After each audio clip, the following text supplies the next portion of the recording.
También, según el orden que hemos venido trabajando, los pasos para realizar un cierre contable, tenemos el balance de saldos, que son la columna 1 y 2, las partidas de ajuste, que son la columna 3 y 4, pero cuando realizamos los ajustes, pues solo los hacemos en una hoja de 2 columnas. Luego ya los trasladamos a la columna 3 y 4. Luego realizamos la columna de saldos ajustados, que fue lo que vimos el día de ayer. Elaboramos la columna 5 y 6 del costo de 5 y 6, que son los saldos ajustados. La columna 7 y 8, que son el costo de producción. La columna 9 y 10, que son el estado de resultados. La columna 11 y 12, que es el balance general. Y también hicimos el cálculo del impuesto sobre la renta, el cálculo de la reserva legal y la ganancia neta. Entonces el día de hoy vamos a realizar los estados financieros, ¿sí? Los estados financieros. Entonces eso es lo que vamos a ver el día de hoy.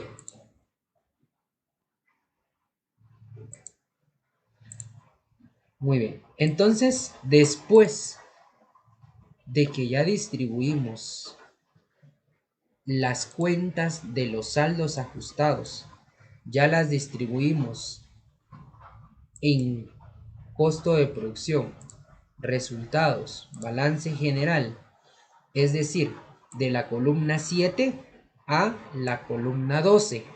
Ya están distribuidas todas las cuentas. Entonces ahora, pues que también ya tenemos cuadrado las 12 columnas, permítame, solo voy a aceptar a Cindy. Muy bien, entonces ya que tenemos cuadrado la hoja de trabajo de las 12 columnas, entonces ahora lo que tenemos que hacer son los estados financieros. Y créanme que para elaborar los estados financieros, de igual manera, no es cosa de otro mundo, no es complicado. Tal vez ustedes pensarán de que para realizar eso hay que tener mucho conocimiento, o que para realizar eso hay que memorizar, cuando en realidad pues no es así. Lo que pasa es de que muchas veces no nos han orientado bien, no nos han explicado, no nos han enseñado cómo debemos de realizar estos estados financieros. Entonces, yo les voy a explicar en este momento qué es lo que vamos a hacer. Como la columna 5 y 6 ya no nos va a servir, yo lo voy a ocultar para que podamos tener pues más espacio. Los estados financieros que debemos de realizar son tres: el costo de producción, el estado de resultados y el balance general. Son 3 estados financieros los que debemos de realizar. Entonces, vamos a empezar con el primero, que es el costo de producción.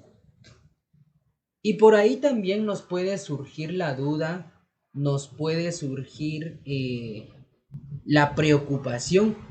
¿Y cómo se hace el costo de producción? ¿Qué columnas voy a utilizar para realizar el costo de producción? Bueno, es algo sencillo. Si yo voy a realizar el costo de producción, voy a utilizar las columnas 7 y 8, que son del costo de producción. Y tenemos el debe y tenemos el haber, ¿sí? Eso nada más. Y si yo voy a realizar el estado de resultados, yo voy a utilizar la columna 9 y 10. que son las columnas de resultado, pérdida y ganancia. Y cuando vaya a realizar el balance general, de igual manera, solo voy a utilizar la columna 11 y 12, la columna del activo y el pasivo. Pero para poder realizar cada uno de estos estados financieros lleva una estructura, ¿sí? Lleva una estructura. Y esa estructura, de cierta manera, pues, la debemos de aprender.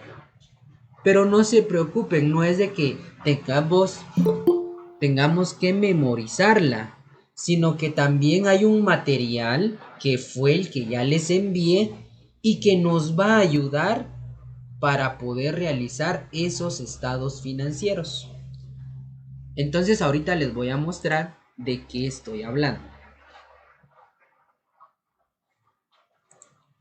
En el material que les envié el día de ayer, hasta después de toda la clasificación de cuentas, ¿sí? Ahí está ordenado en orden alfabético. Cualquier cuenta que ustedes tengan duda, pueden acudir a este material de apoyo que se les envió el día de ayer. Y aquí está. Cuadro sinóptico de las cuentas que se utilizan para integrar un estado de costo de producción. ¿Sí? Entonces ahí está el formato, ahí está el esquema que nosotros tenemos que utilizar para realizar el estado de costo de producción. Entonces no tenemos que afligirnos, no tenemos que agobiarnos, no tenemos que preocuparnos. ¿Y ahora qué anoto? ¿Y ahora qué va? ¿Y ahora tengo que sumar o tengo que restar? Entonces, para eso tenemos los esquemas, los formatos para elaborar el estado de costo de producción. Y van a ver que va a ser bastante sencillo a través de esta ayuda que tenemos acá. Muy bien, entonces lo que tenemos que realizar o lo que vamos a realizar es el estado de costo de producción. Entonces para eso nos vamos a ir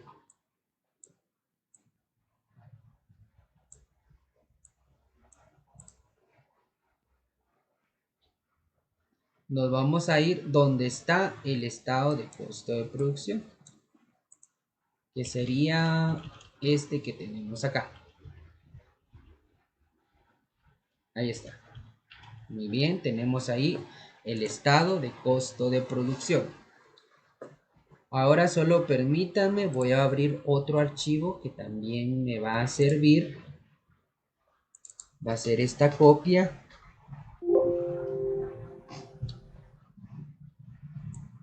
Y me voy a situar en la hoja de trabajo.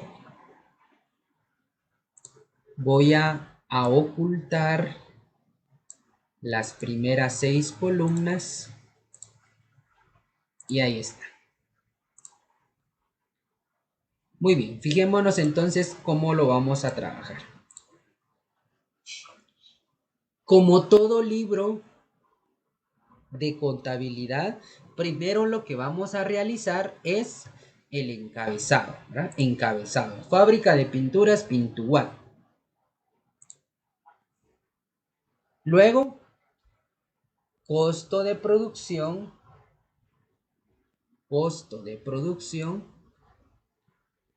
del 1 de abril al 31 de diciembre del 2021.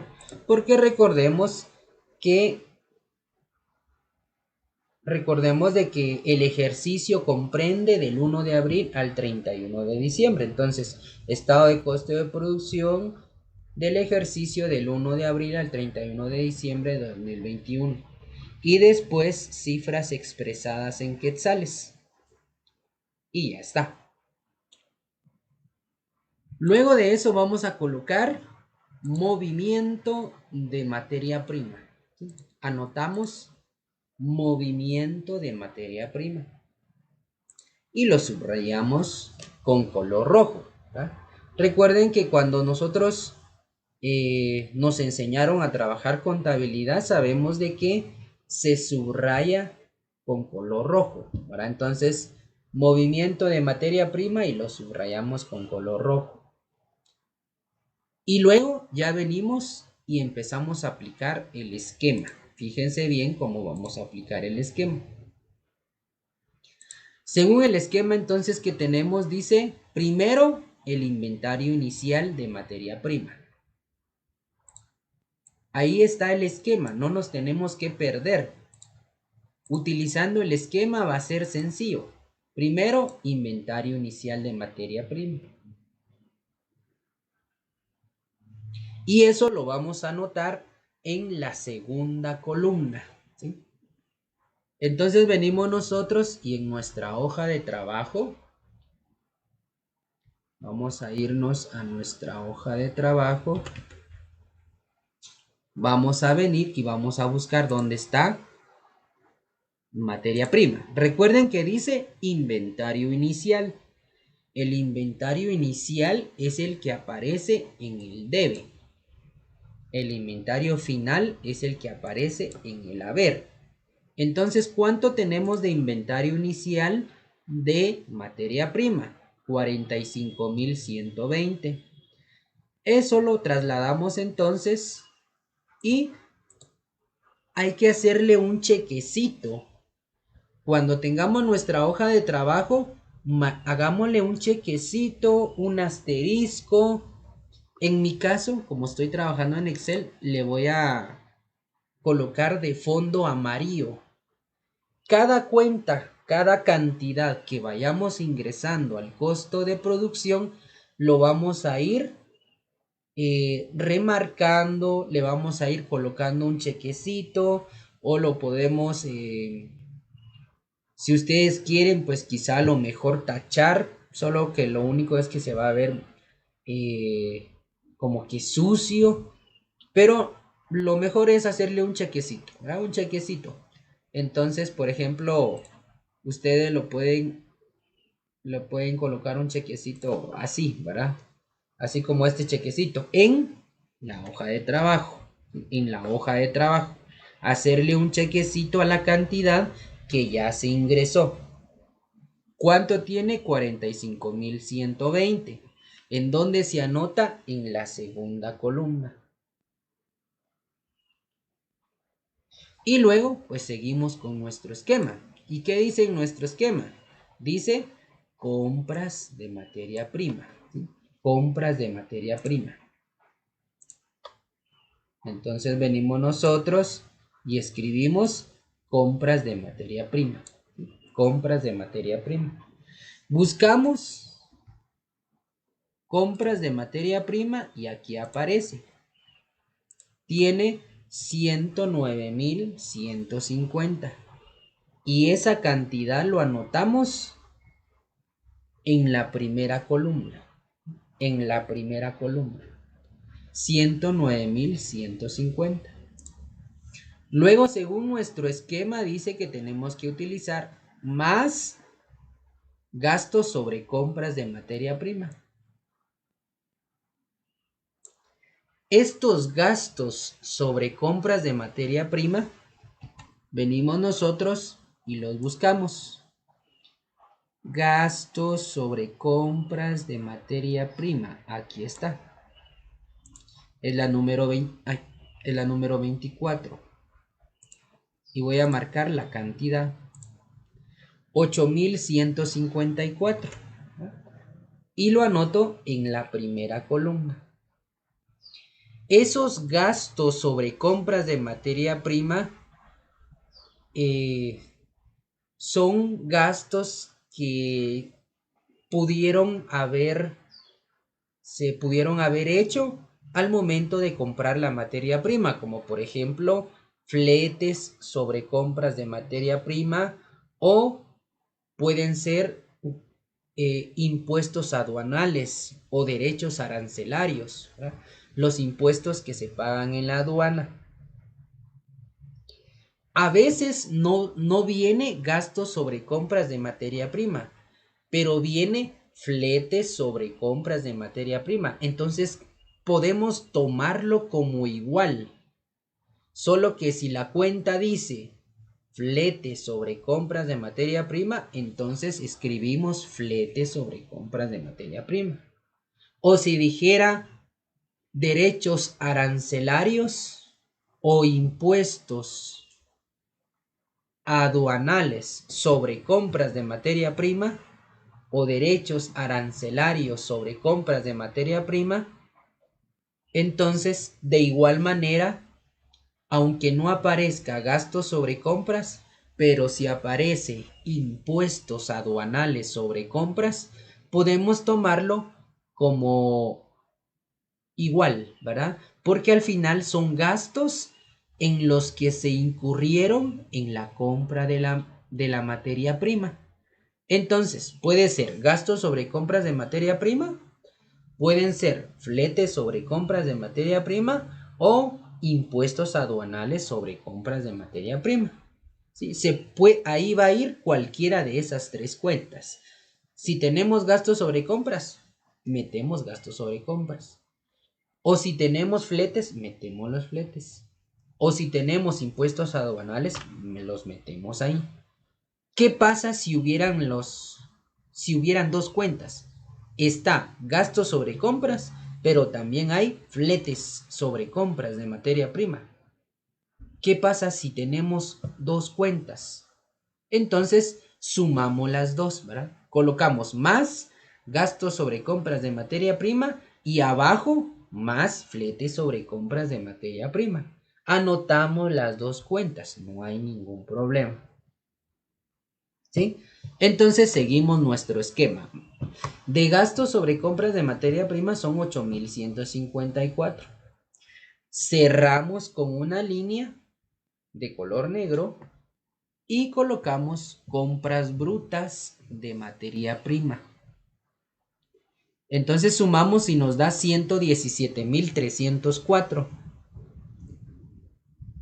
A esas compras brutas, ya tenemos las compras brutas, siguiendo nuestro esquema, ahora corresponde menos devoluciones y rebajas sobre compras de materia prima. Entonces, le restamos devoluciones y rebajas sobre compras de materia prima. Buscamos devoluciones y rebajas sobre compras de materia prima y nos sale que tiene 4,170. Y colocamos 4,170. Ahora, como su mismo signo lo dice menos, entonces tenemos que restar.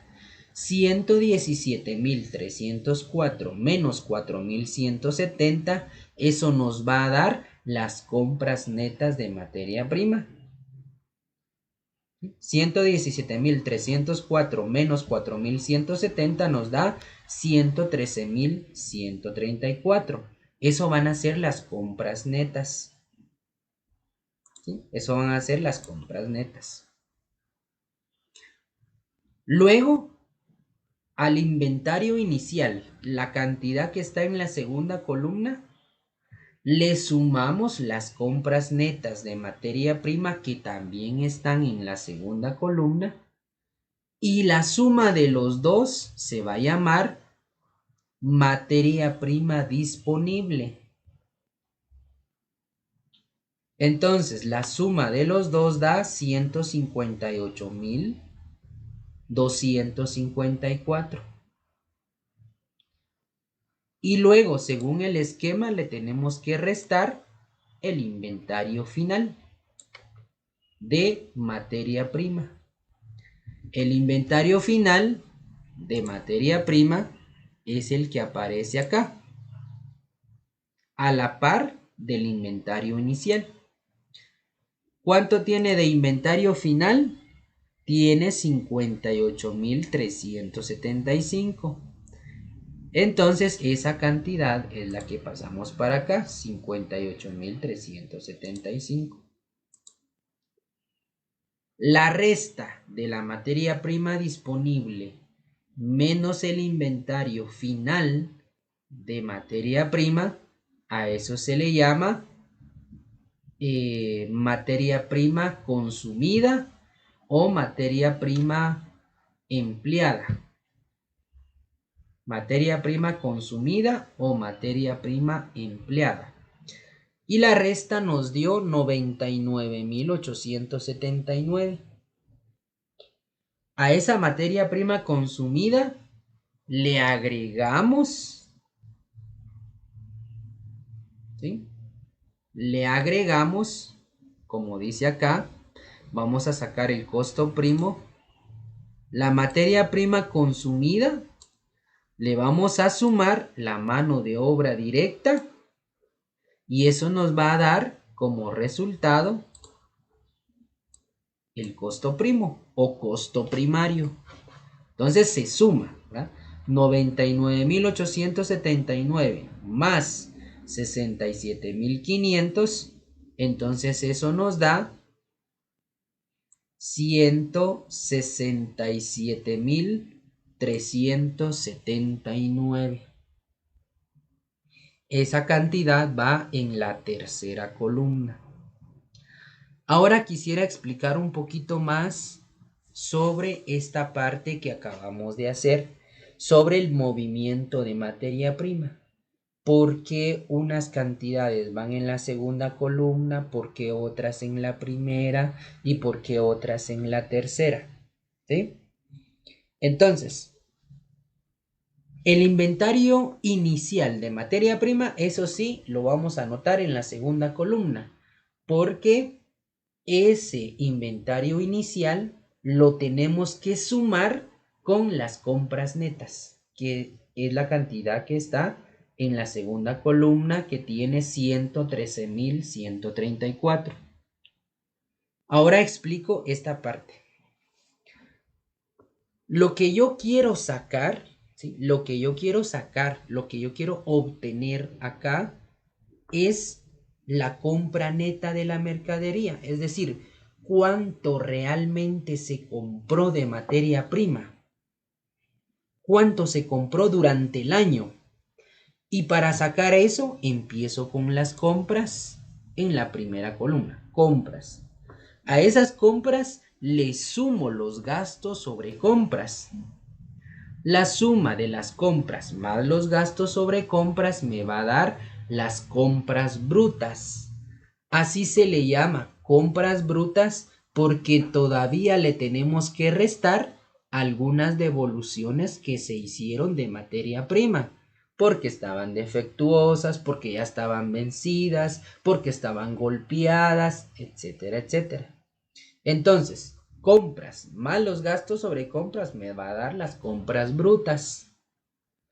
Y después le tengo que restar las devoluciones y rebajas sobre compras.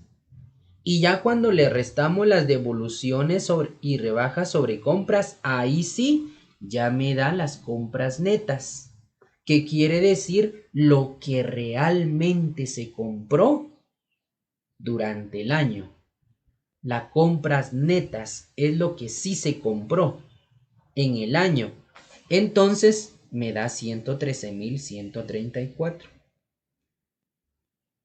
Entonces, ahora vengo yo y sumo el inventario inicial más todas las compras. Y es algo lógico. Miren pues, cuando la empresa ya sea que inició el año o empezó a trabajar, había un inventario de materia prima. Yo abrí la empresa hoy, tuve que haber iniciado con un inventario de materia prima. Si yo abrí, por ejemplo, un aserradero, para empezar a trabajar tuvo que haber tenido materia prima que son árboles ya cortados, ¿verdad? Para pasarlos en la máquina y poder hacer tablas, reglas o lo que se necesite. Si yo voy a abrir una fábrica, una maquila, ¿verdad? Para hacer ropa, pues si yo abrí hoy, tengo que tener personal y tengo que tener tela para que esas personas empiecen a trabajar. Entonces, hubo un inventario inicial. ya sea porque empezó el año o ya sea porque empezó a trabajar la empresa, más todo lo que compró en el año. La suma de esos dos, su nombre se llama materia prima disponible o empleada. ¿Qué quiere decir materia prima disponible? Quiere decir que durante todo el año la empresa tuvo de materia prima 158.254. Esa es la materia prima disponible. Es toda la materia prima que la empresa tuvo a su disposición. Por eso se llama disponible, porque estuvo disponible para poderla trabajar.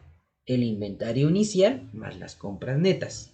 Eso se le llama materia prima disponible. A esa materia prima disponible le restamos el inventario final. Es decir, yo compré todo esto, pero a fin de año me sobró esto, porque el inventario final es lo que sobró y ese inventario final es lo que va a pasar para poder iniciar el otro año. Como hoy estamos en 31 de diciembre, porque eso es lo que tenemos que enfocarnos nosotros. Recuerden que estamos elaborando un cierre contable.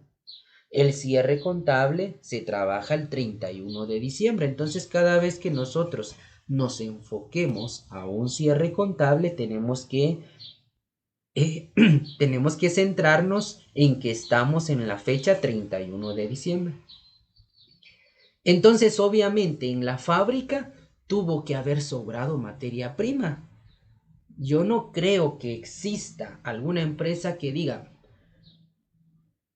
alguna empresa que fabrique algún artículo que diga, bueno, como hoy 31 de diciembre termina el año, tenemos que terminar toda la materia prima, que no quede nada para podernos ir a descansar. No, no se puede, porque de igual manera, si se terminara hoy 31 de diciembre toda la materia prima, mañana 1 de enero que tenemos que empezar a trabajar otra vez, ¿con qué materia prima vamos a empezar? Entonces, por eso no se puede. Por eso siempre hay un inventario final, que es lo que sobra a fin de año. Y eso que sobró se lo restamos porque nosotros necesitamos calcular los gastos de este año. Y lo que no se gastó, lo que no se consumió, pasa como un bien, como una existencia para la empresa para iniciar el próximo año. Por eso fue que el inventario final de materia prima lo colocamos en el haber, pero también lo colocamos en el activo, porque eso es de la empresa. La materia prima que sobró, el dueño es la empresa, son bienes de la empresa. Por eso es que lo anotamos en dos lados. Muy bien, entonces, la materia prima disponible menos el inventario final, eso me da la materia prima consumida. Lo que se consumió. Si yo compré todo esto, el inventario inicial más el inventario final, yo tuve toda esta materia prima disponible, pero me sobró esto, entonces todo lo demás que sí se empleó, que sí se consumió, por eso se llama materia prima consumida. Es lo que sí se consumió en el año. Y eso me da 99.879. Y la suma de la materia prima consumida más la mano de obra directa, a eso se le llama costo primo o costo primario. Y entonces eso suma 167.379. Esta es la primera parte del costo de producción. Esto es lo que requiere pues un poquito más de atención, podríamos decir, un poquito más de cuidado. Ya lo demás van a ver que está más fácil. Y hasta acá pues les pregunto si habrá alguna pregunta, alguna duda.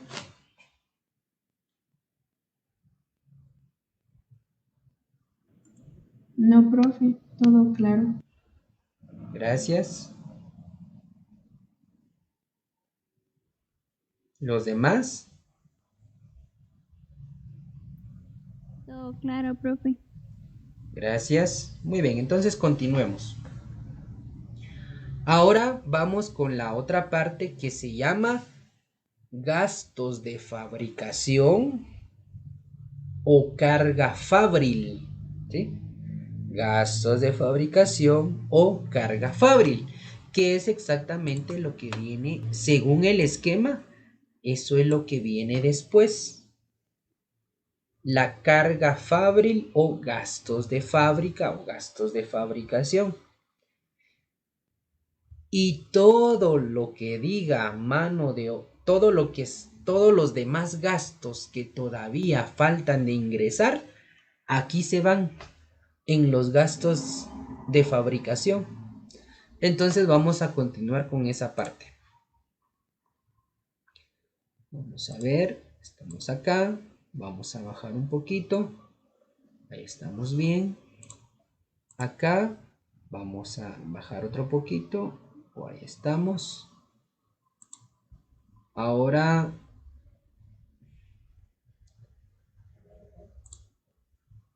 ahí estamos. Muy bien, entonces vamos a empezar. Como les decía, los gastos de fabricación, que también se pueden llamar carga fabril, vamos a incluir todos los demás gastos de fábrica, los que no hemos ingresado, ¿sí? Los que no hemos ingresado. Entonces, ¿cuáles no hemos ingresado? Ahorita vamos a ver. Acá, materia prima, los dos ya los utilizamos. Las compras de materia prima ya. La mano de obra directa, a esa también, solo que se me olvidó remarcarla. Y ahorita les compruebo de que sí, de verdad ya se utilizó. Ahí está, miren. Vamos a ver mano de obra directa. Perdón, esa no es. Vamos a ver.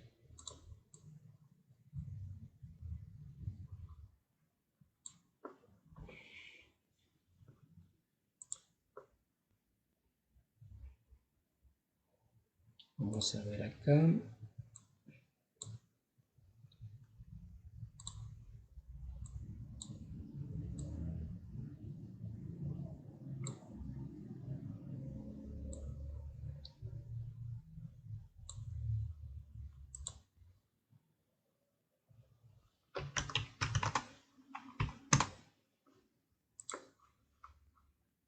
Ahí está.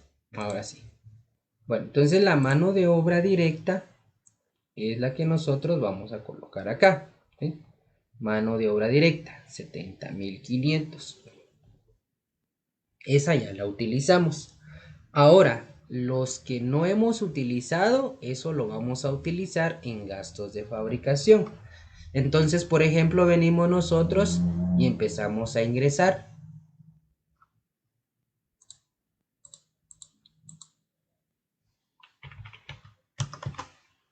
Empezamos a ingresar. Mano de obra indirecta, 66.800. Bonificación incentivo de fábrica, 15.750. Cuotas patronales de fábrica,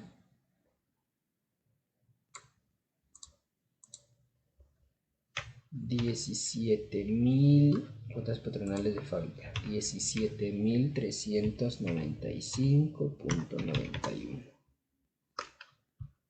17.391.91.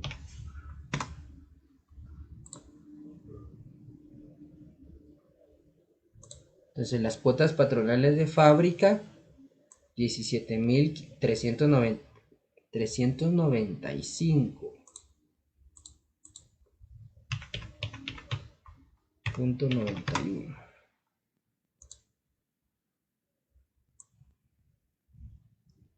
Ahí está. Muy bien. Entonces seguimos bajando. Solo que, como les acabo de decir, cada vez que vayamos agregando o ingresando las cuentas, las vamos a ir colocando un chequecito, o en mi caso yo les estoy colocando pues un fondo. ¿Para qué sirve eso? Para específicamente para darme cuenta pues qué cuentas ya se ingresaron y qué cuentas no. Porque por ejemplo estas que tenemos acá todavía no están marcadas, quiere decir de que todavía falta ingresarlas. Entonces, todavía tenemos pendiente la depreciación de edificios fábrica.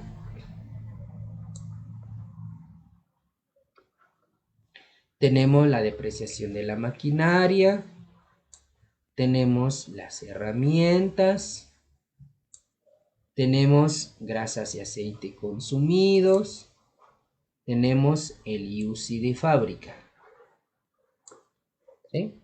Entonces ahí tenemos que ingresar todas esas cuentas. Lo único que no se ingresa todavía son los productos en proceso. Solo eso está pendiente, nada más. ¿Sí? Entonces lo que ya ingresé, nuevamente lo voy a marcar con color amarillo para señalar de que ya lo utilicé. Entonces, como se dan cuenta, en la columna 7 y 8, lo único que todavía está pendiente es los productos en proceso. Entonces, eso todavía está pendiente. Entonces, vengo en el estado de costo de producción y voy a sumar. Voy a sumar. La suma de todos esos gastos lo voy a pasar para la tercera columna. ¿Sí? La suma de todos estos gastos lo voy a pasar para la tercera columna. Y el costo primo más los gastos de fabricación, eso me va a dar el total de cargos. Total cargos o total de cargos. Entonces eso da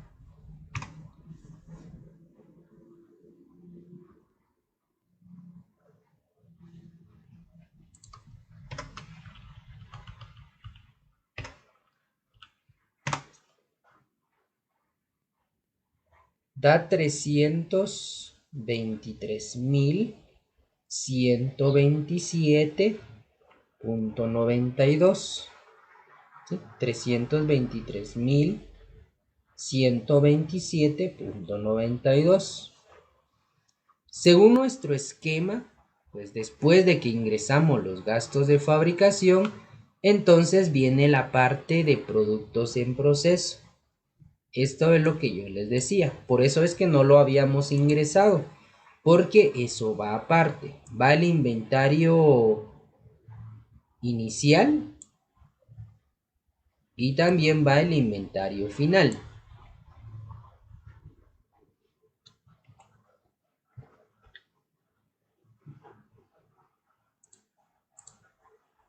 Entonces, inventario inicial que va en el debe no hay. ¿Sí?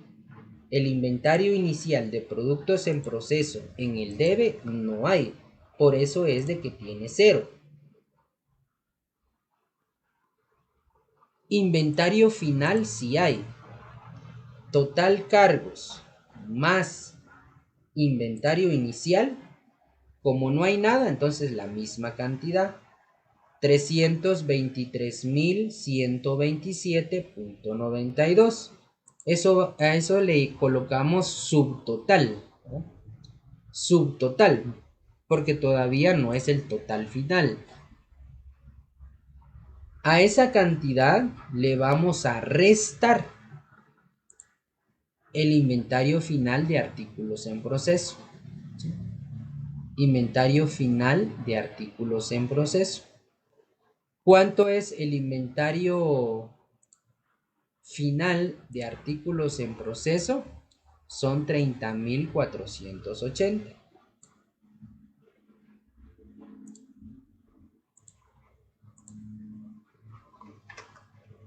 Entonces 323.127.92 menos 30.480.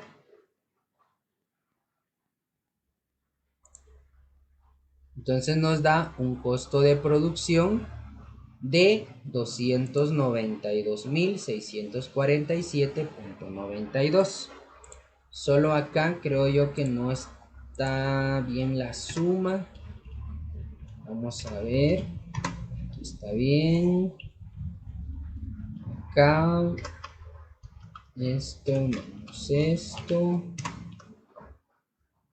Acá. Esto más esto.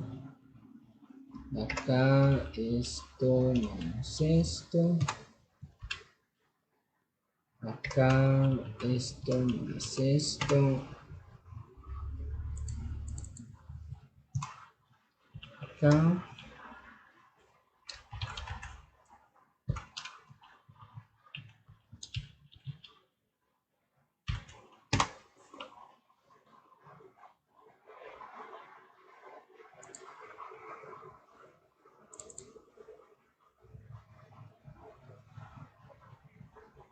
Acá ya está bien.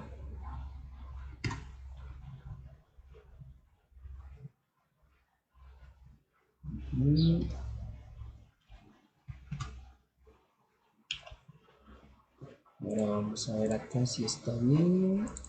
Acá está bien. Aquí está bien. Aquí también. Aquí está bien. Aquí tenemos 30.480. Aquí está bien también.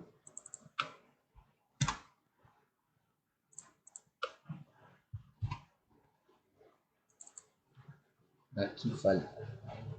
Cabal esto. Ahí está. Muy bien, ahora sí. El costo de producción es de 298.281 y eso es lo que tenemos ahí, 298.281.42. Entonces con eso nos cuadra lo que es el costo de producción, ¿verdad? Entonces, de esa manera, vuelvo a repetir cómo fue que realizamos el costo de producción.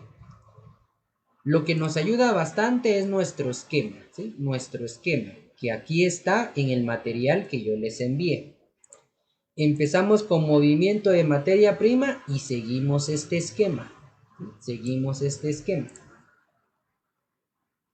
Entonces, inventario inicial de materia prima, compras, más los gastos sobre compras, eso me da las compras brutas, menos las devoluciones, me da la compra neta, el inventario inicial más la compra neta, materia prima disponible, la materia prima disponible menos el inventario final me da la materia prima consumida, más la mano de obra directa me da el costo primo.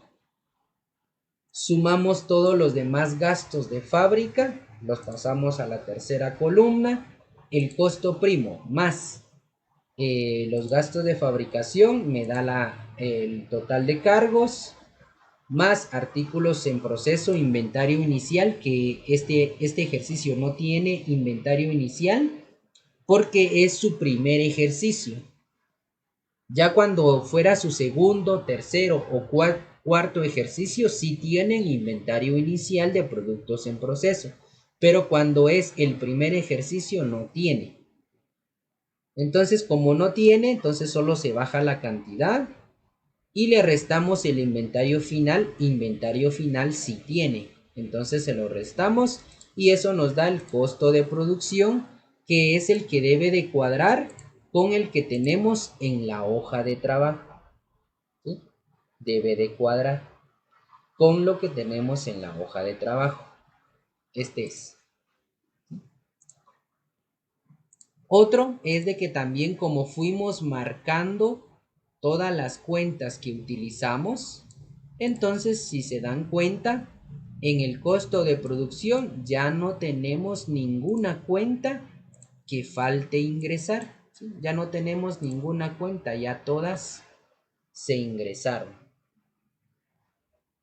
Ya todas fueron ingresados.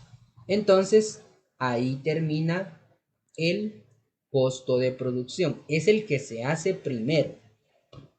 Y luego ya pasamos al estado de resultados. Ya pasamos al estado de resultados. Entonces, para que se vea mejor, como ya estas dos columnas ya no me van a servir, entonces las voy a ocultar.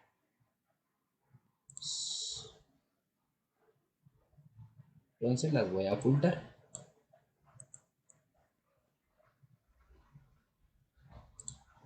Y voy a seguir con la columna 9 y 10. Ahora,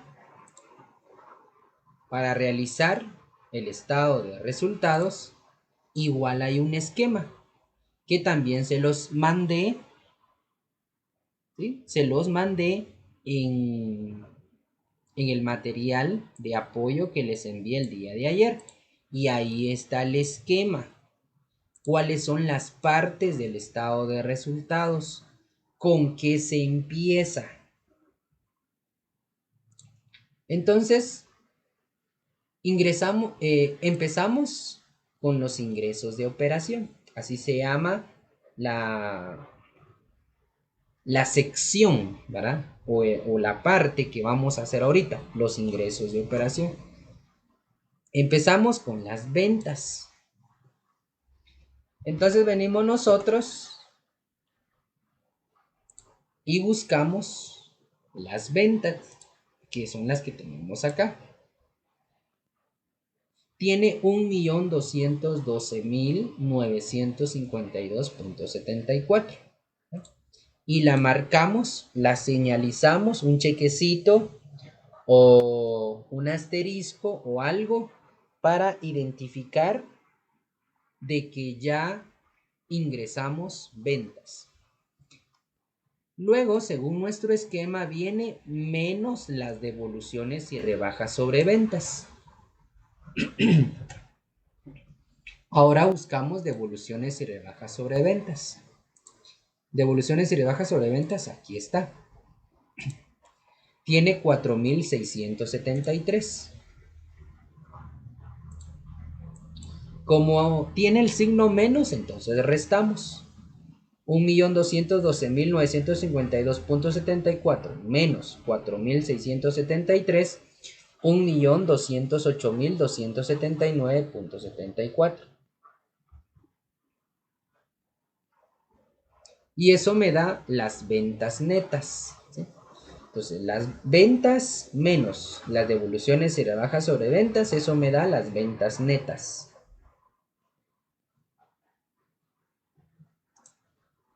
Y luego, pues viene lo que es el costo de ventas.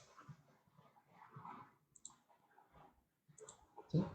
Viene la sección de costo de ventas. El costo de ventas se empieza con productos terminados, inventario inicial. Entonces vengo yo y voy a buscar la cuenta que se llama productos terminados, que aparece hasta la cuenta 63. Pero el inventario inicial que va en la primera columna, que va en la columna de pérdida, ¿sí? En la columna de pérdida, el inventario inicial no tiene, ¿verdad?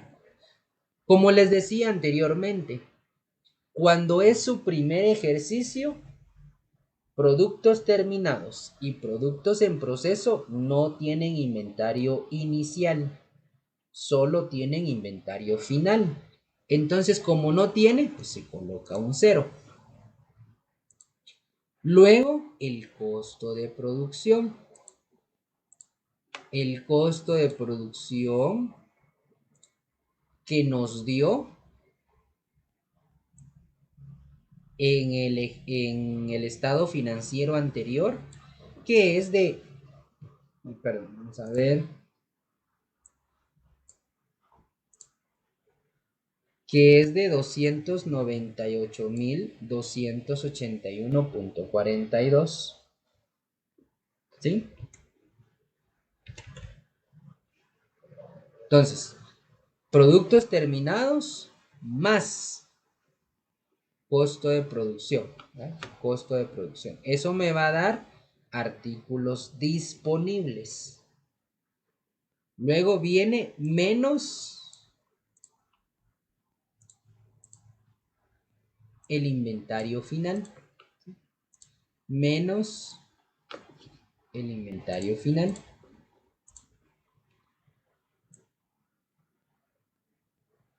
Inventario final de artículos terminados.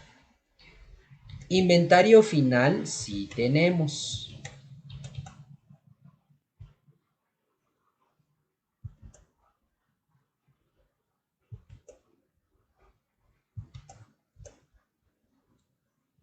Inventario final de artículos terminados sí tenemos. Es el que está en ganancia. Y es de 61.378.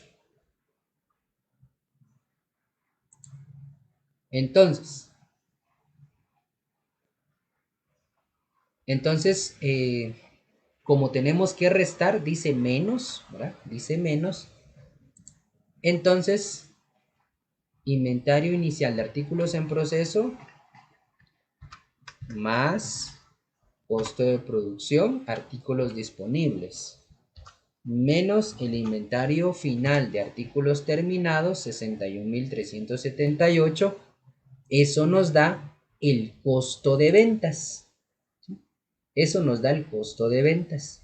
Y el costo de ventas, artículos disponibles menos el inventario final, nos da el costo de ventas, que es 236.903.42. Eso sería el costo de ventas. Ahora sumamos las ventas netas. Perdón, restamos las ventas netas menos el costo de ventas. Ventas netas menos costo de ventas. Eso nos da un margen bruto de 971.376.32. Ahora acá les quiero explicar algo.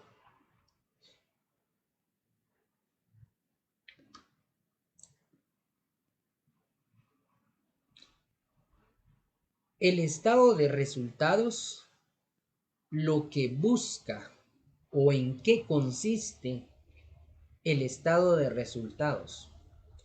El estado de resultados consiste en empezar de las ventas y restarle todos los gastos para saber al final cuánto es la ganancia neta o cuánto es la ganancia del ejercicio.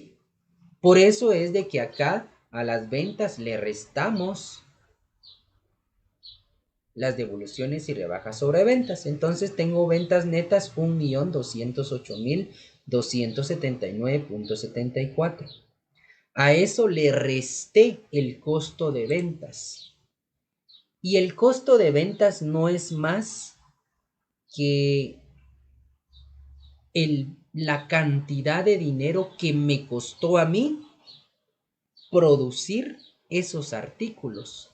Porque ahí va, dentro del costo de ventas va el costo de producción.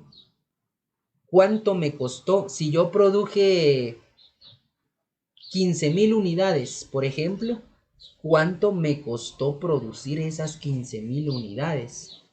A eso se le llama costo de ventas, ¿eh? Entonces, todo lo que yo vendí menos lo que me costó producirlo. Entonces eso me da un margen bruto. es decir, una diferencia, que en este caso es positiva, ¿verdad? Porque yo vendí 1.208.000, pero de ese 1.208.000 que yo vendí, gasté de materia prima o invertí o mi costo es de 236.903. Todavía tengo una ganancia de 971.376. Y ahí vamos restándole los demás gastos, ¿verdad? Para llegar al final y quedarnos solo con la ganancia, ¿verdad? Entonces, de lo que yo vendí, tengo que descontarle todos los gastos, para que nos quede solo la ganancia del ejercicio, para que nos quede la ganancia antes del impuesto y reserva. Por eso es muy importante el entender esa parte y para qué me va a servir eso.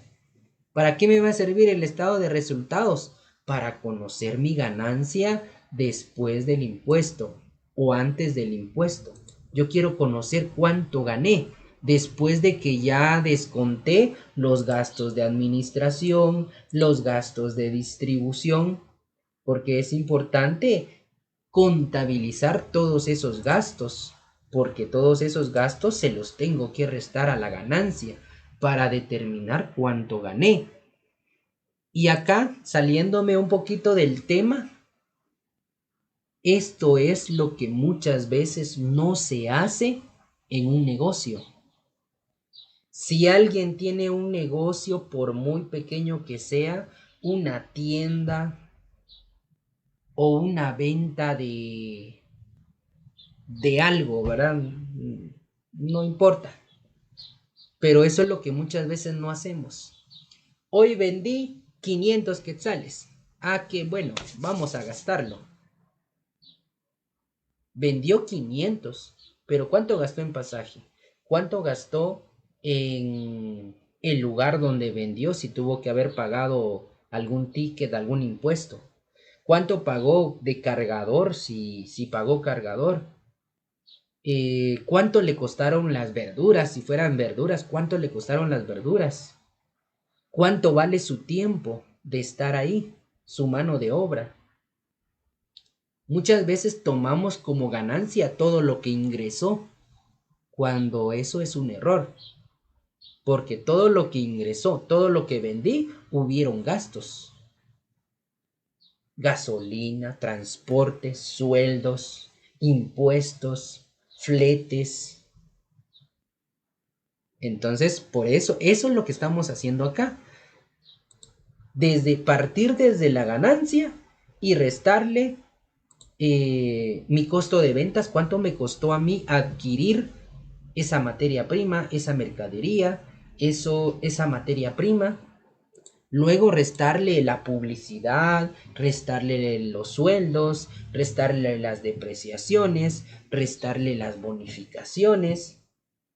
Y si hay algún otro ingreso, los ingresos se van a sumar y los gastos se van a restar, ¿verdad? Entonces, llegando a ese punto del margen bruto, pasamos a los gastos de operación, que se dividen en distribución o ventas y administración u oficina, ¿verdad? Gastos de venta y gastos de oficina, o gastos de distribución y gastos de administración. Entonces ahora pues viene algo sencillo. Todos los gastos que digan ventas los ubicamos en distribución o relacionados con el área de ventas. Y todos los gastos relacionados a la oficina los ubicamos en administración. Entonces, para ello, recordemos que tenemos que ir marcando, aquí se me pasó, el costo de producción ya lo ingresé, productos terminados también. Aquí me parece que sí, ya ingresé, ya Remarqué los que había ingresado. Me parece que ya. Muy bien, entonces ahora empezamos a ingresar lo que tenemos acá. Sueldo de administración. Eso va para administración. Sueldos de venta. Eso va para distribución. Bonificación e incentivo de administración. Eso va para gastos de administración. Bonificación e incentivo de ventas. Eso va para gastos de distribución. Cuotas patronales de administración. Eso va para gastos de administración. Cuotas patronales sala de ventas. Eso va para gastos de distribución. ¿Sí? Así, de esa manera, entonces vamos incluyendo los gastos y los vamos clasificando. Y los voy marcando conforme los vaya ingresando.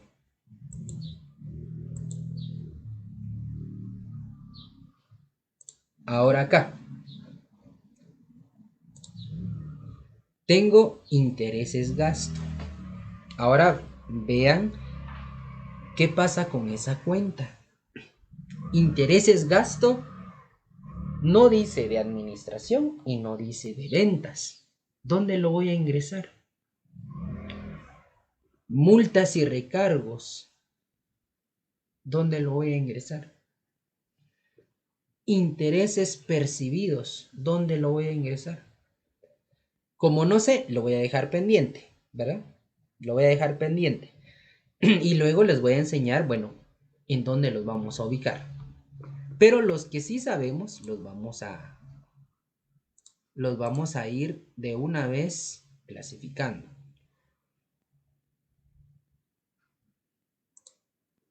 Muy bien. Este dice oficinas. Entonces va para depreciación de edificios de oficinas, va para administración. Depreciación de edificios ventas, va para gasto de distribución. Amortización, marcas y patentes. Todas las amortizaciones, ¿sí? Todas las amortizaciones se van para administración, ¿sí? Todas las amortizaciones. Y UCI de oficina, eso va para administración. Y UCI de ventas, eso va para ventas. Y con eso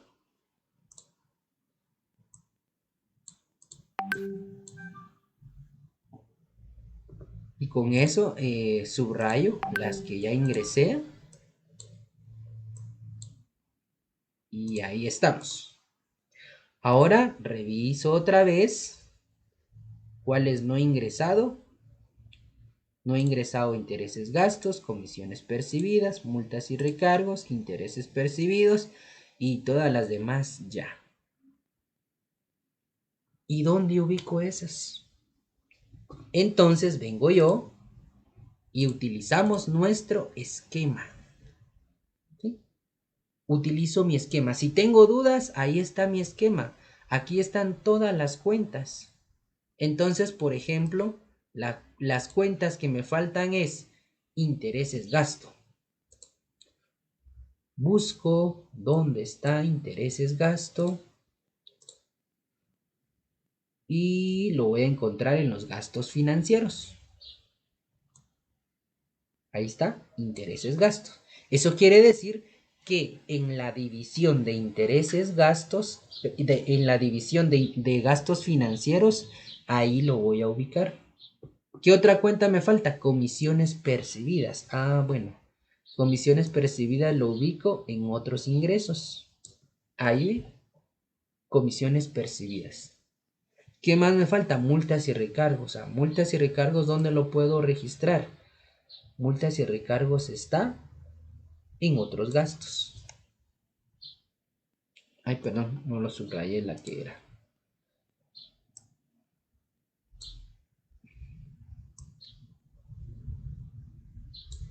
Era esta cuenta, multas y recargos.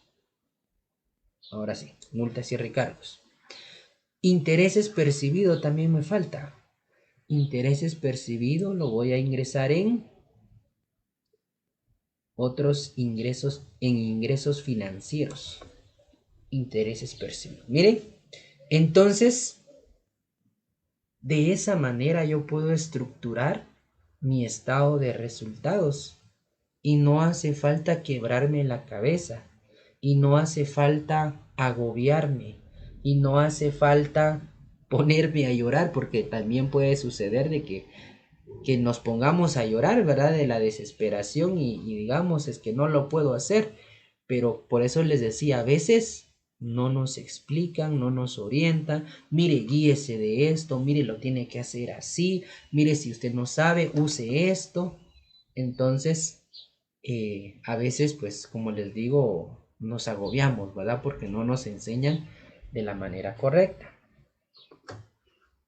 Entonces, venimos nosotros y ya con ese orden o con esas divisiones, pues intereses gasto lo clasificamos en gastos financieros, intereses gasto, ¿verdad?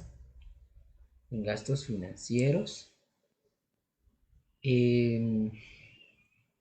intereses percibidos en ingresos financieros, en otros gastos colocamos multas y recargos, y las comisiones percibidas en otros ingresos. Y ahí entonces ya está nuestro estado de resultados. Entonces ahora les pregunto, no sé si habrá alguna duda, alguna pregunta, algo que no quedó claro.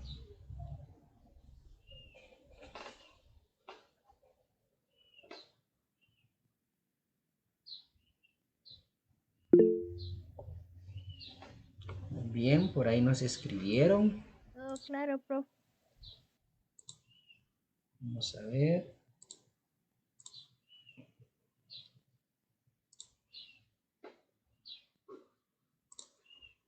Muy bien, Sadie nos dice que está todo bien.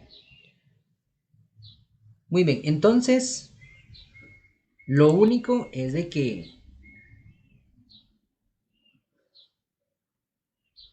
nos tiene nuestro estado de resultados al momento de finalizar nos tiene que quedar con la ganancia antes del impuesto y reserva, tal y como nos quedó en la hoja de trabajo. Así nos tiene que quedar, ¿sí? Tal y como nos quedó en la hoja de trabajo, así nos tiene que quedar en nuestro estado de resultados. Finalizamos con la ganancia antes del impuesto y reserva, 752.775.24.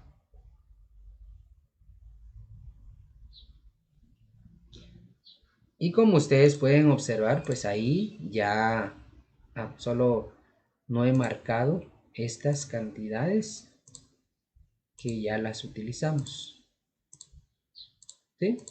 Entonces ahí ya quedó con colorcito, ahora ya quedó amarillo todas las cuentas que estaban en la columna de resultados. Y ahora nos vamos a pasar al balance de situación general, ¿sí? Al balance de situación general. Entonces, para eso también tenemos nuestro esquema, ¿sí? Aquí está nuestro esquema, nuestro balance de situación general. Tenemos las cuentas de corriente y las cuentas de no corriente. ¿Qué cuentas van en corriente y qué cuentas van en no corriente? En el pasivo también, qué cuentas van en el pasivo corriente y qué cuentas van en el no corriente y qué cuentas van en el capital.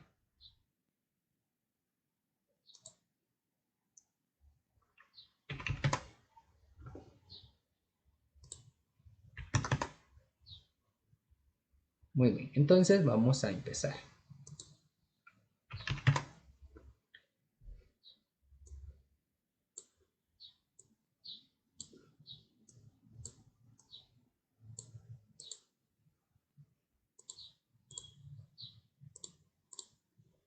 Muy bien, entonces como ya no nos va a servir la columna 9 y 10, la voy a ocultar para que tengamos más espacio. Y ahora solo nos quedamos con la 11 y la 12. Dependiendo de cómo lo pida el profesor, usted puede iniciar su balance general con el activo corriente y después el no corriente. O puede iniciar primero con el no corriente y después el corriente, dependiendo de cómo lo pida. Aquí dice balance de situación general de acuerdo al grado de liquidez de la empresa. Primero el corriente y después el no corriente. Si dijera de acuerdo a la naturaleza de la empresa, entonces primero el no corriente y después el corriente, de acuerdo a la naturaleza de la empresa. Pero como dice, en este esquema es para el grado de liquidez. Al final no hay mucha variación, ¿verdad? Porque si fuera de acuerdo a la naturaleza de la empresa, pues solo es de darle vuelta. Primero el no corriente y después el corriente. Igual en el pasivo, primero el no corriente y después el corriente. Sí, ahí ya no hay tanta variación. En este caso yo lo empecé primero con el no corriente. Entonces vamos a situarnos en esta parte, aquí donde tenemos el no corriente. Como ya tenemos algo de conocimiento, ya pasamos cuarto, ya pasamos quinto, entonces más de algo ya hemos aprendido. Y sabemos que los activos no corrientes son todos aquellos fijos que su duración es mayor de un año, mayor de 12 meses. Entonces, todo lo que dura más de un año, más de 12 meses, como los terrenos, los edificios, las maquinarias, más que todo aquellos activos que depreciamos, ¿verdad? Si ya sabemos qué activos depreciamos, pues esos activos que depreciamos son los que vamos a anotar en el no corriente. Y aquellas cuentas también del activo que sean a largo plazo. Entonces, venimos nosotros y empezamos a anotar.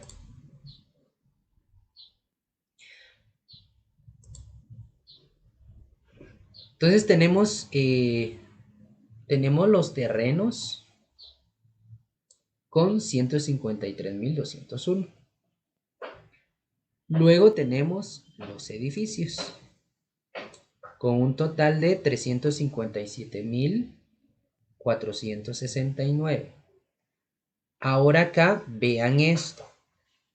Según nuestro esquema, vamos ahora al esquema, dice inmuebles, maquinarias, mobiliario y equipo, vehículos de reparto, equipo de computación, herramientas, porcelana, cristalería, peldre, mantelería, menos su depreciación acumulada.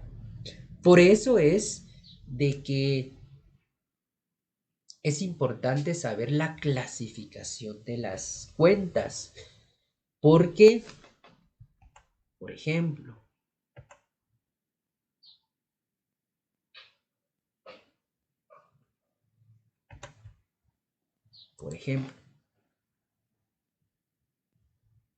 las depreciaciones acumuladas las tenemos en el pasivo. Pero las depreciaciones acumuladas no son pasivo, son cuentas reguladoras del activo. ¿Y eso qué significa? Significa que estas cuentas van en el activo, pero van restando. Por eso es que acá tenemos edificios menos depreciación acumulada de edificios. Maquinaria menos la depreciación acumulada de maquinaria. Herramientas menos la depreciación acumulada de herramientas. Eso es lo que quiere decir. Cuentas reguladoras del activo. Van a ir en el activo, pero van a ir restando. Entonces no es que estas depreciaciones acumuladas las vayamos a incluir en el pasivo, porque eso sería un error. Y por eso es de que yo vengo y les muestro el esquema. Y el esquema dice que tenemos que incluirlo en el activo, restando esas depreciaciones acumuladas, ¿verdad? Se coloca el bien y se resta su depreciación. Se coloca el bien y se resta su depreciación acumulada. Ahora les explico lo siguiente. ¿Por qué lo hacemos así? Recuerden que el balance de situación general es un estado financiero que muestra la realidad de la empresa a un momento determinado. Es decir, que nos muestra la situación real. Y es ahí la importancia de los estados financieros. Porque, por ejemplo, si yo quiero comprar una empresa, vengo yo y reviso el balance general. Vamos a ver qué activos no corrientes tiene la empresa. Vamos a ver qué activos corrientes tiene. Y entonces acá viene esto. El edificio está valorado en 357.469. Pero ya está depreciado, ya tiene una depreciación acumulada de 13.405.09. Eso quiere decir que el edificio ya no vale 357.000, sino que ahora vale 344.000. Bueno. Ahora veamos la maquinaria. La maquinaria, cuando se compró, valía 360.952. Pero como esa maquinaria ya tiene un año y de depreciación acumulada, es decir, la depreciación acumulada es el desgaste que ha sufrido. Y como lleva 9 meses la empresa, entonces ya pasó 9 meses y ya perdió, ya se desgastó 32.168. Entonces la maquinaria ahora ya solo vale 328.000. Entonces, ¿qué estoy haciendo? Estos valores que yo tengo en la segunda columna, ya le hemos restado el desgaste. Ya le hemos restado la depreciación acumulada. Y por eso se llama acumulada, porque aquí va a ir lo de un año, y cuando pase otro año ya va a llevar 2 años, y cuando pase otro año ya va a llevar 3 años, y cuando pase otro año ya va a llevar 4 años, y cuando pase otro año ya va a llevar 5. Y el valor de ese edificio, de esa maquinaria, cada vez va a ir bajando, bajando, bajando, bajando. Porque va a ir perdiendo su valor. ¿Sí? Entonces, cuando nosotros le restamos la depreciación acumulada, nos va a quedar el valor real de ese bien, de ese activo fijo. ¿Sí? Entonces, por ejemplo, las herramientas, cuando las compramos valían 7.542, pero ya se depreció 1.357, entonces las herramientas ya solo valen 6.184. Entonces, de esa manera, nosotros tenemos que conocer, tenemos que interpretar un estado financiero, en este caso un balance de situación general. Eso es muy importante, ¿verdad? No es que solo restémosle las depreciaciones acumuladas y ahí se va. ¿Qué significa saber, pero la cosa que hay que restarlo? No, así no es. Se resta para conocer cuál es el valor real de ese activo. Y por eso se llama acumulado, porque si ya la empresa tiene 3 años, la depreciación acumulada, ahí va a estar lo de los 3 años. Y eso significa que su valor de cada bien va a ir disminuyendo. Solo el terreno no, ¿verdad? Porque el terreno, como ustedes saben, cada año va subiendo su valor. Entonces, un terreno no se deprecia.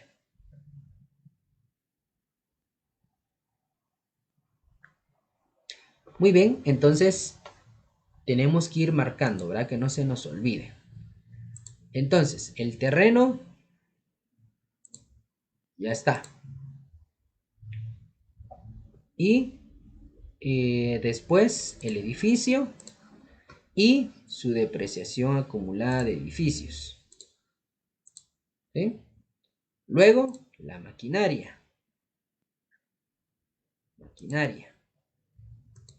Y su depreciación acumulada de maquinaria. Después, las herramientas y su depreciación acumulada de herramientas.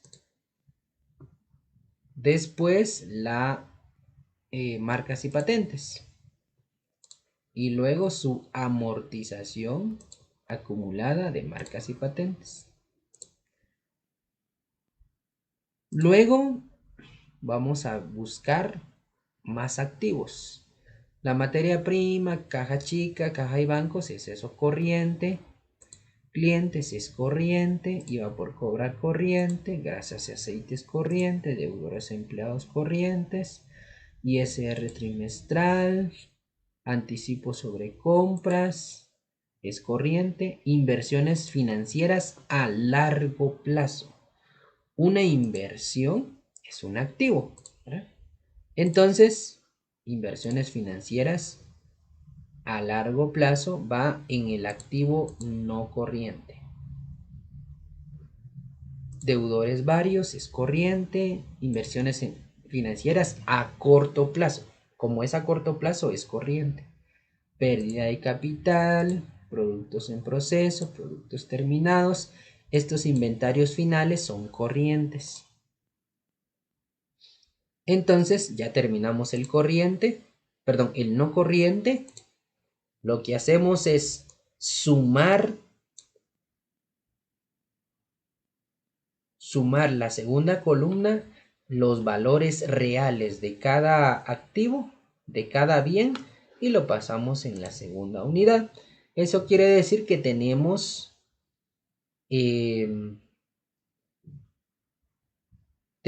activos fijos por un total de 905.322.08.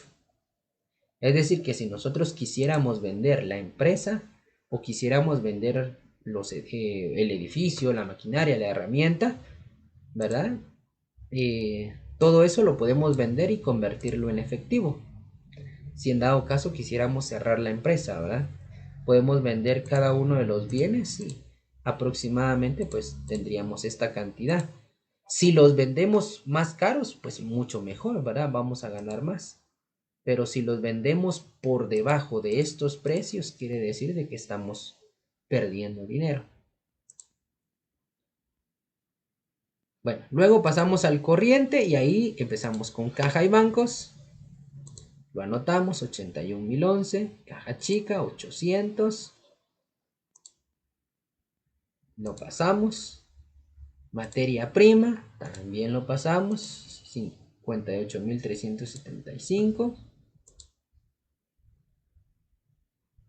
Luego también se va a clientes, 45.800.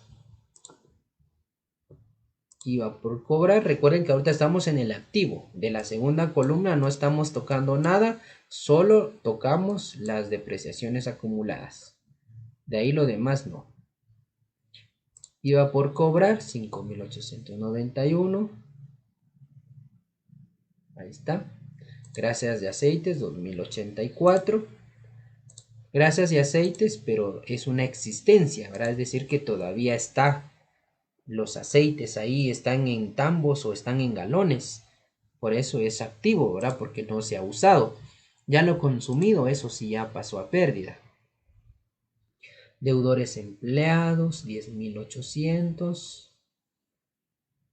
Perdón, deudores empleados. Vamos a dónde está.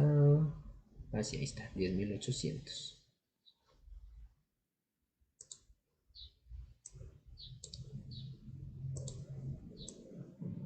Está. ISR trimestral por acreditar. Esa cuenta la vamos a dejar pendiente. Yo les voy a decir dónde la vamos a ubicar. Anticipo sobre compras 4.500. Deudores varios 10.000. Ya ingresamos 10.800. Ya ingresamos anticipo sobre compras de materia prima. Ya agregamos deudores varios. Luego, inversiones financieras a corto plazo, 60.000. Pérdida de capital, 1.306. Productos en proceso, 30.480. Productos terminados, 61.378. Y ahí quedan ingresadas todas las cuentas de activo.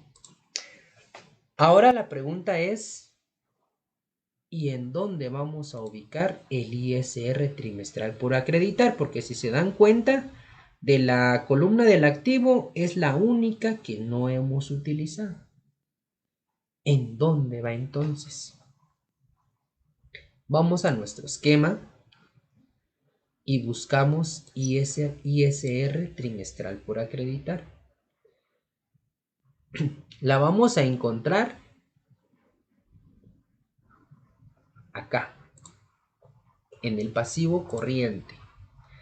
Ahí tenemos impuesto sobre la renta menos el ISR trimestral por acreditar. Entonces, esa cuenta la vamos a anotar, pero hasta en el pasivo, no en el activo, ¿verdad? Hasta en el pasivo. También cabe resaltar, cabe decir que hay otras cuentas, por ejemplo, que también son reguladoras. Por ejemplo, esta cuenta que se llama documentos descontados. Esa cuenta la clasificamos en pasivo, pero va metida en el activo, así como pasó con las depreciaciones acumuladas. Están en el pasivo, pero las metimos en el activo. Y documentos descontados va restando a documentos por cobrar. Y también hay otra cuenta que va restando. Aquí está. La reserva para cuentas incobrables. Esa cuenta, reserva para cuentas incobrables, va restando a los clientes o a los deudores comerciales. Entonces, se los menciono por si en algún ejercicio apareciera, pues ahí es donde tenemos que ubicar esas cuentas. Muy bien. Entonces, ahora terminamos las cuentas de activo, sumamos y el total en la segunda columna. Luego sumamos el no corriente más el corriente y eso nos da 1.277.747.14. ¿Sí? Eso nos da. Luego de eso, pues ahora sí nos pasamos al pasivo. Y vamos a empezar con el pasivo. Como empezamos el activo no corriente, entonces vamos a empezar con el pasivo no corriente. Y para el pasivo no corriente, la única cuenta que tenemos es los préstamos bancarios a largo plazo. Es la única cuenta. De ahí todas las demás son corrientes. Entonces, préstamos bancarios a largo plazo, porque su mismo nombre lo dice, largo plazo. Entonces, va en el pasivo no corriente, 68,000.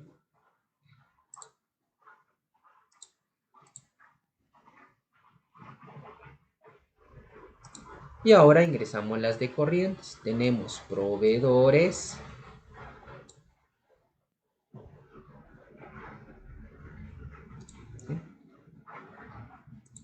Entonces vamos a ir marcando también las que ya vamos utilizando. Proveedores ya, préstamos bancarios a largo plazo ya. ¿Qué más tenemos? Tenemos ISR por pagar sobre compras.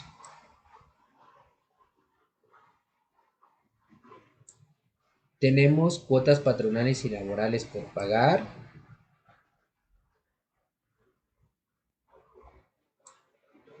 Préstamos bancarios a corto plazo. Comisiones percibidas no devengadas. Documentos por pagar a corto plazo. ¿Sí? Las ingresamos. Las marcamos de que ya las utilizamos.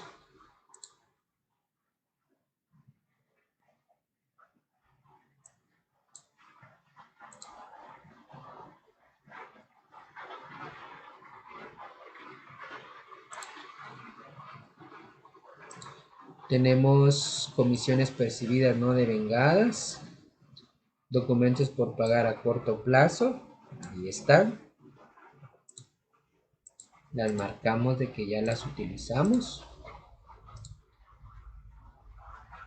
También tenemos el ISR por pagar.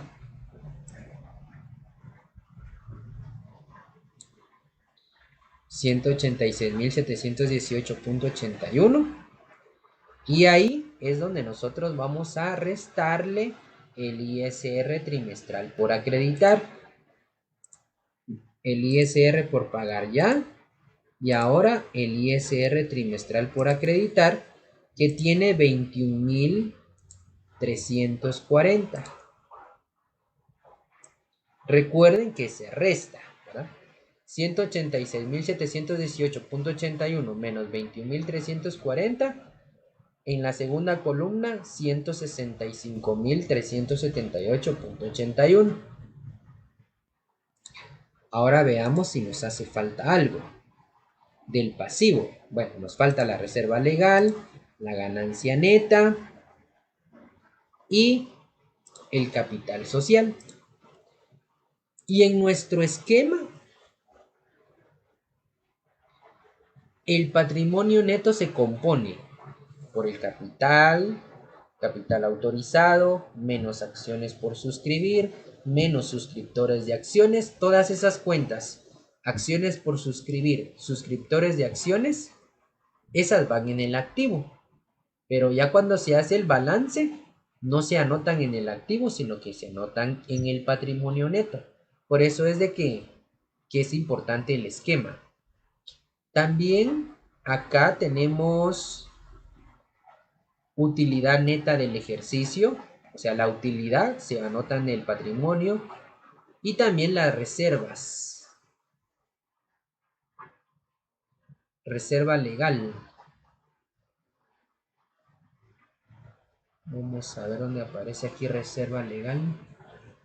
Solo dice reservas anteriores, reserva estatuaria, reserva contractual.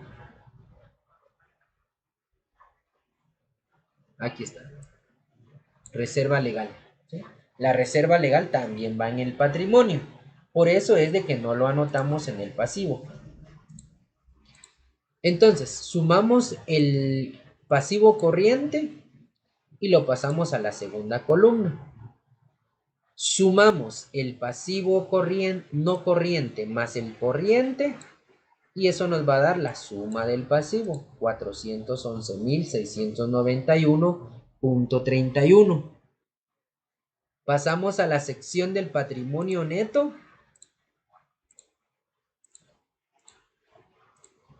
Anotamos patrimonio neto, el capital que es capital social, 300,000, ¿verdad? 300,000.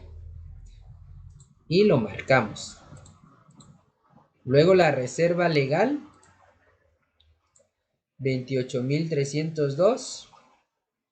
Luego la ganancia del ejercicio, 537,753.61. Se suman las tres cantidades y el total en la segunda columna. Luego sumamos pasivo, suma del pasivo y patrimonio neto, sumamos el pasivo más el patrimonio neto y eso nos da 1,277,447.74. Esta suma debe coincidir con la suma del activo. Y ahí se termina entonces el balance de situación general.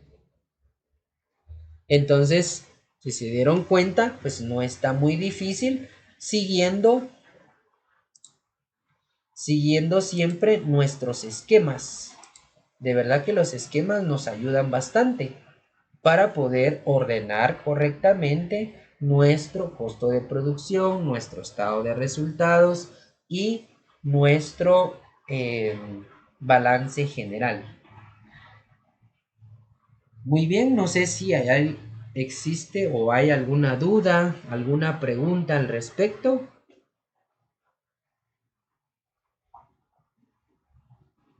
No, profe.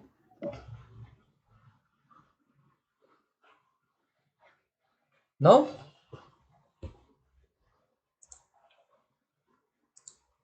Muy bien.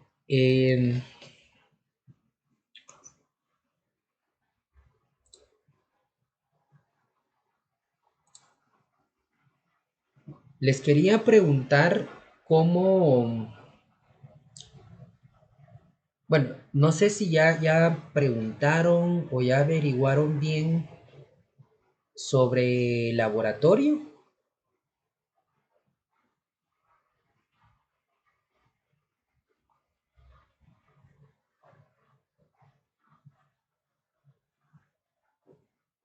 Muy bien, Seidi dice que ya nos hizo el favor de preguntar. No sé si nos puede dar la información, Seidi.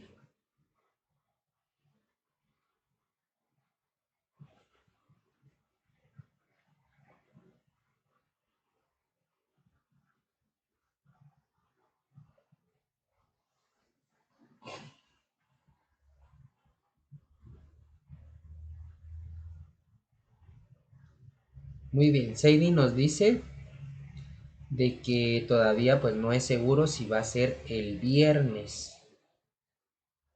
Muy bien, entonces, como me habían comentado de que iba a ser el jueves, ¿verdad? Jueves. Entonces, por eso corrimos un poquito con las clases, porque pues prácticamente ya solo teníamos hoy, ¿sí? Ya solo teníamos hoy para recibir la clase, porque mañana miércoles, según tengo entendido, ustedes reciben seminario. ¿Sí? Ustedes reciben seminario. Entonces, por eso, pues prácticamente hoy iba a ser el último día de clases. Pero, si ustedes, pero si todavía pues hay un poco más de tiempo, pues todavía tenemos o podemos tener una clase más. Entonces, todo va a depender de qué fecha vaya a ser la evaluación, ¿verdad? Porque si fuera así, como me lo había dicho Sadie, de que iba a ser un día antes el de conta, o sea, jueves, y el viernes los demás. Eh, para mí sería mejor así, para que así ustedes solo tienen un día para concentrarse en lo de contabilidad. Pero si va a ser todo junto, entonces ahí sí habría que correr un poquito más porque se les va a juntar todo. Pero sí necesito que me avisen, ¿verdad? nomás sepan qué día y la hora, el día y la hora del laboratorio, que me lo hagan saber para yo poder tener pues el tiempo disponible para poderles ayudar a ustedes en el laboratorio. Entonces, estamos ahí en contacto para que ustedes me digan, ¿verdad? Por ejemplo, si no fuera en esta semana, tal vez a lo mejor podemos tener otra clase el día jueves. Para los que están, ¿verdad? Para Cindy, para Lindsay y Sadie, no sé si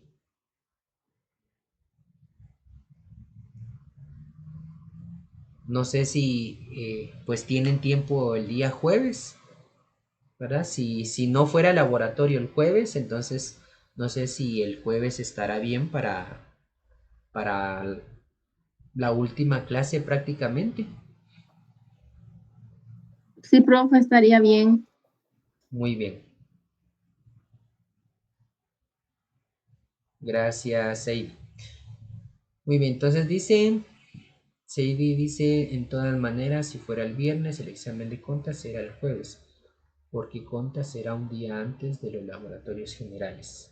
El tiempo exacto que tendremos para el laboratorio de contabilidad, mañana pregunto y le aviso. Muy bien.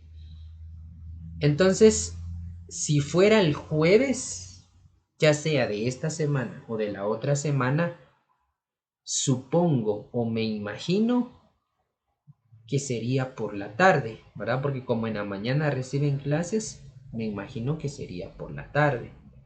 Entonces, en ese caso, pues a mí me quedaría perfecto, ¿verdad? Porque por las tardes es donde yo puedo estar como que al 100 con ustedes. Ahora, si fuera por la mañana, yo sí necesito que me digan, por ejemplo, el horario y que averigüen si solo tienen ese horario. Por ejemplo, si contabilidad les tocara a las 10 y lo tienen que entregar a las 12 o tienen ese horario, ¿verdad? Les dicen, bueno, o ustedes hablan con el profe Marcos. Él les dice, bueno, el examen va a ser de 10 a 12, pero yo les voy a dar chance para que lo entreguen a las 5, por ejemplo. Entonces ustedes me dicen, ¿verdad? Para que si fuera de 10 a 12, pero tienen hasta las 5, entonces yo me dicen de esa manera y yo veo cómo ayudarles en la mañana para que así ustedes tengan el tiempo suficiente para poderlo pasar en las hojas.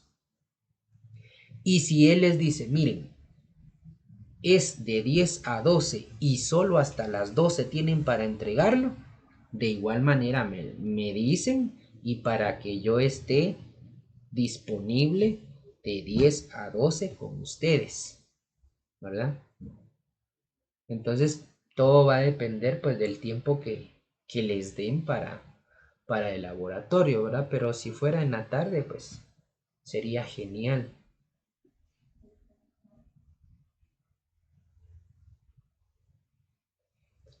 Muy bien, entonces nos quedamos ahí y dependiendo de si tenemos pues un poco más de tiempo, tendremos otra clase el día jueves y también tal vez solo encargarles a que me pudieran hacer el favor de hacerles llegar la información a sus compañeros, ¿verdad? De que vamos a tener otra clase el jueves.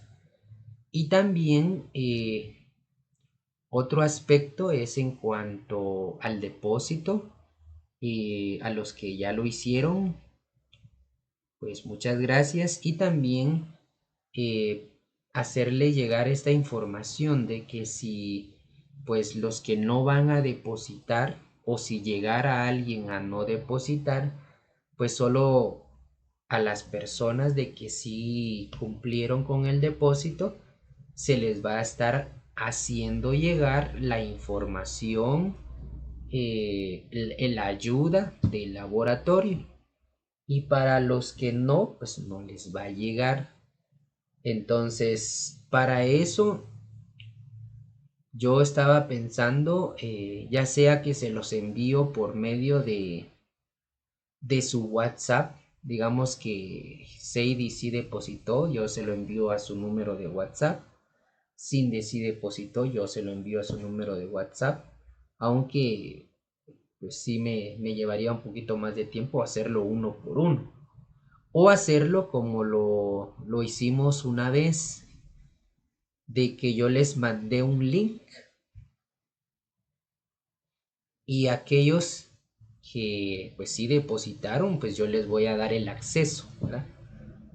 Como cuando yo les mando el link, ustedes entran en el link y les pide que soliciten acceso.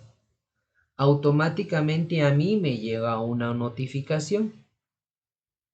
Y si usted hizo el depósito, pues yo le doy acceso al archivo, entonces usted ya puede entrar, lo puede descargar y yo le doy la clave que tiene que ingresar para abrir el archivo. Y así pues sería más fácil, ¿verdad? Sería más fácil. Y también pues es más como que privado, porque si yo se lo envío a su número de WhatsApp, usted lo que puede hacer es solo reenviárselo a alguien más que no hizo el depósito, ¿verdad? Entonces yo creo que sería mejor así. En el caso de los que estuvieron conmigo en el reforzamiento durante pues prácticamente en el año, para Sadie y Janet, no sé si tuvieron alguna complicación al trabajar de esa manera cuando les envié el link y ustedes solicitaron acceso y yo les brindé el acceso y luego entraron a los archivos. No sé si hubo alguna complicación de esa manera. De mi parte, no, profe, no estuvo complicado. Sí, igual conmigo no hubo complicación, profe. Muy bien, entonces podríamos trabajarlo de esa manera, ¿verdad? Yo les envío un link donde está el ejercicio. Entonces, pues para los que sí hicieron el depósito, ahora se les da el acceso y los que no, pues no van a tener ese acceso. De igual manera, pues yo les envío la clave, ¿verdad? Para poder acceder al archivo una vez de que ya hayan ingresado al link.